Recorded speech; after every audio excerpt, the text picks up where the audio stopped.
Hello, I'm so glad you're here. Welcome to another video. I wanted to start this series because I've always been drawn to the blend of creativity and business. On one hand, I love the flow of creativity, the freedom of exploring new ideas and the feeling of inspiration. On the other, there's the more structured side of business, the marketing, the numbers, the strategy. Here I'll be sharing the journey of growing a creative business, staying inspired and finding a mindful approach to it all. So here's the first episode, let's dive in. Hello! Welcome to another video. My name is Macy and I run a fibercraft business called Macy Jane Studio. I sell mostly hand-dyed yarns and I'm just getting into making a collection of patterns for crocheters and knitters, and I just kind of wanted to make a video documenting my process of creating and launching new products, give my tips of what I've learned so far. So feel free to grab a cup of tea and get cozy because it might be a long one. Maybe get a little crafting project or something. That'd be cute. I am currently making a custom crochet order. I'm going to finish making this order while watching some YouTube videos. I'm currently watching Hayley Fam. I'm in a bit of a reading mood at the moment, so I'm watching loads of videos about books, which is so fun. Same. The acknowledgements is this long. That's kind of savage. Crazy.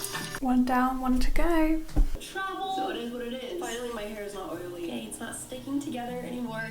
So I finished the order. I'm now going to package it up, put in like a little thank you note.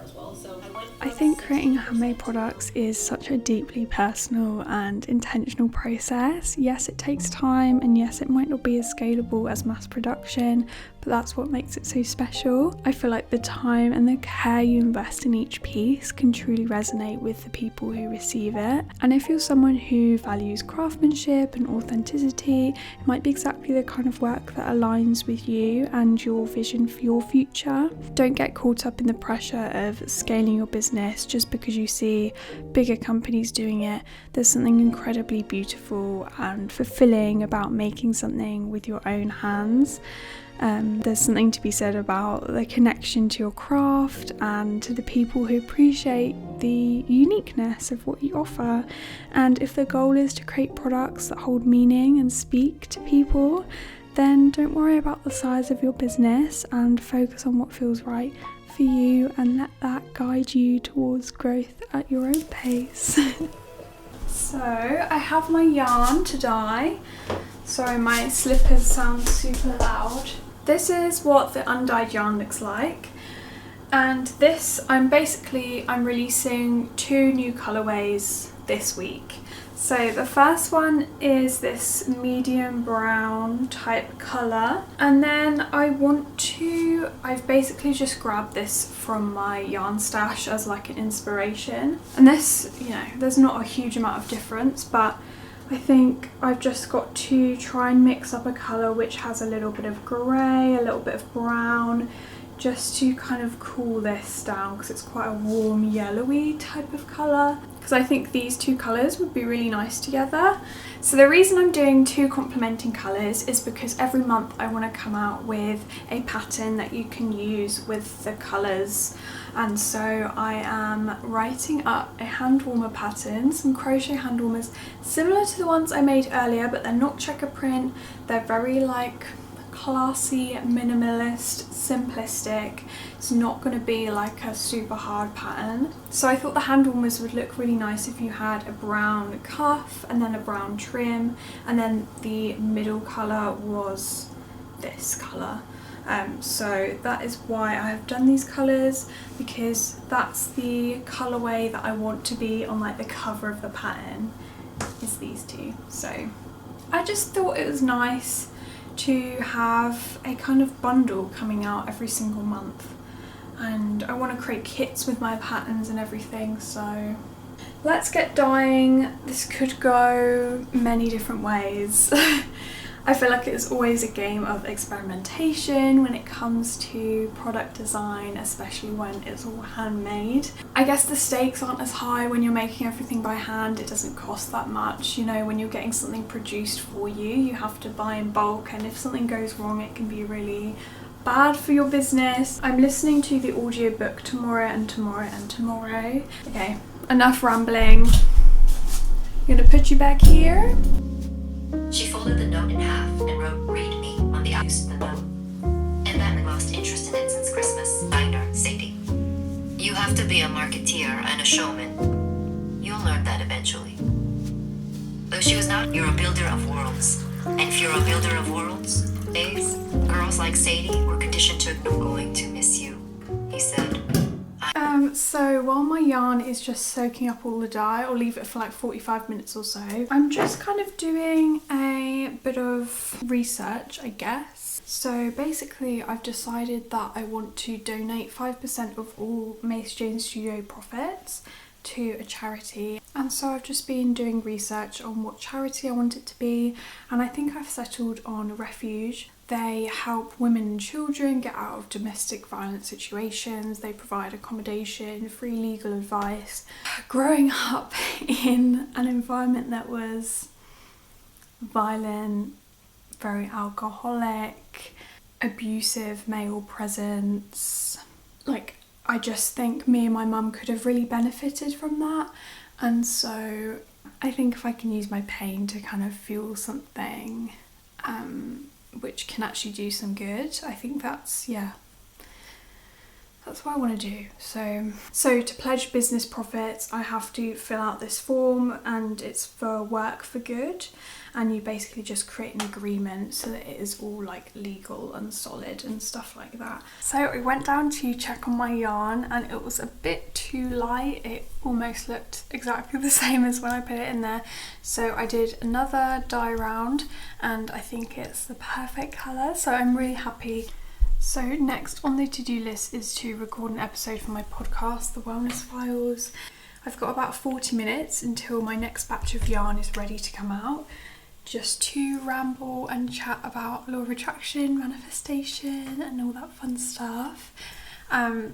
If that sounds like stuff you'd be interested in, please come over to the Wellness Files podcast. I'd love to see you there. It's very much my small little space on the internet at the moment, but I love it.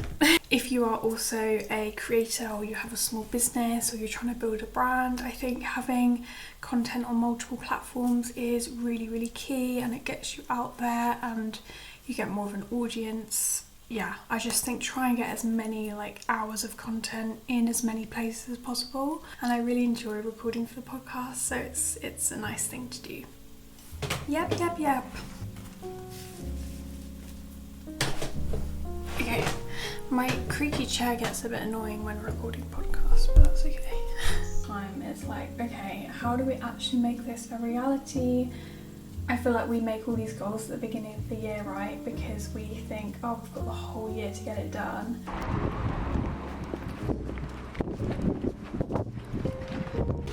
This day I left the house and went to a local cafe, and I was writing up my crochet pattern for the hand warmers I spoke about earlier, and honestly, if you need this reminder, a shift of environment makes all the difference, because I don't think I could have sat down at home and done the whole pattern in one sitting, but I managed to do it at the cafe, so yeah.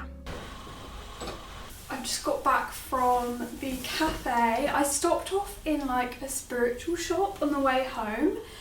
I don't know why I went in there, but I grabbed a book. Where is it? I have literally never heard of this book before, but it was £2.50. Cosmic Ordering, The Next Step. I looked at the contents. Like usually in self-help books, you can look at the contents and be like, okay, I kind of know what that chapter's going to be about. So for example, it could be like, I don't know, a chapter title could be positive thinking, and you're like, okay. But these chapters intrigued me. The Hawaiian view, the subatomic view, successful hopping, the double empathy technique in full. And yeah, that's the reason I picked it up, because I wanted to find out what those things were, because I've never heard of them before. Yeah, a little bit exciting. So I'll add this to my pile of books to read. I finished writing my hand warmer pattern, which I'm very happy about. Yeah, I'm just gonna get this yarn dyed up. I think I'm gonna try and finish my book, because I feel like I've been reading Murasaki Bookshop for too long now. It's such a tiny, tiny thin book, and I've just been dragging it out. I'm reading like 2 pages a night. Still obsessed with these nails, what the hell.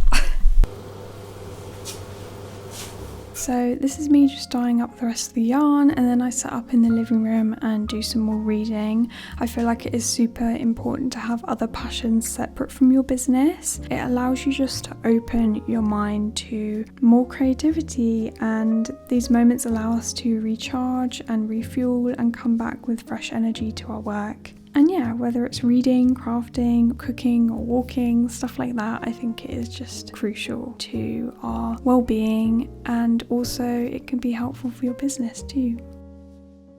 It is midday. I have had a slow morning because it's the last day of February, and so I always kind of do a monthly reset, sort my finances out, sort next month's goals, intentions, all of that stuff. So I've been doing that this morning, and it's so sunny outside. I just really want to go for a walk, so I'm going to go and do that, and then I can always do photography later because I've got a light box, so it doesn't really matter what the sun is doing, which is nice. I'm going to take you with me. I did heatless curls again, but they came out a bit funky today, so I don't really know what's going on. The yarn I dyed up yesterday is nearly dry. Yeah, it's just a lot more cool toned. Yesterday I finished my book, Days at the Murasaki Bookshop, and I loved it so much. I love stories which don't have like a clear plot.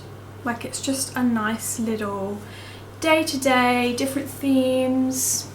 I just loved it. I loved it, loved it, loved it. And it's like the perfect 150-page book just to get you out of a reading slump. I put a little poll on my Instagram stories to ask what I should start reading next, whether it was ACOTAR or Cleopatra and Frankenstein.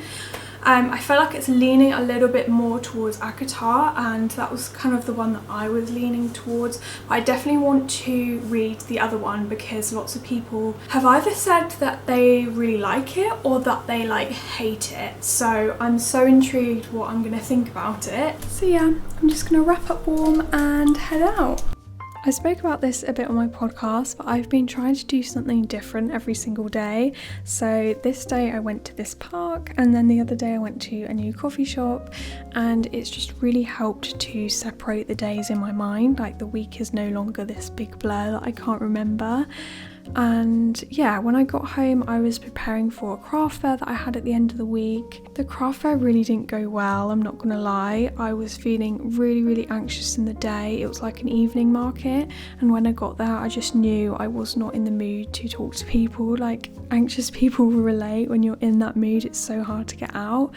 Hey ho, I can only learn for next time to maybe set myself up a bit better in preparation with my mindset and stuff like that. But yeah, thank you so much for watching. Thank you for being here. I love this space. I love uploading. I love documenting my life, and thank you so much for watching this far. I love you. Have a great week. Bye.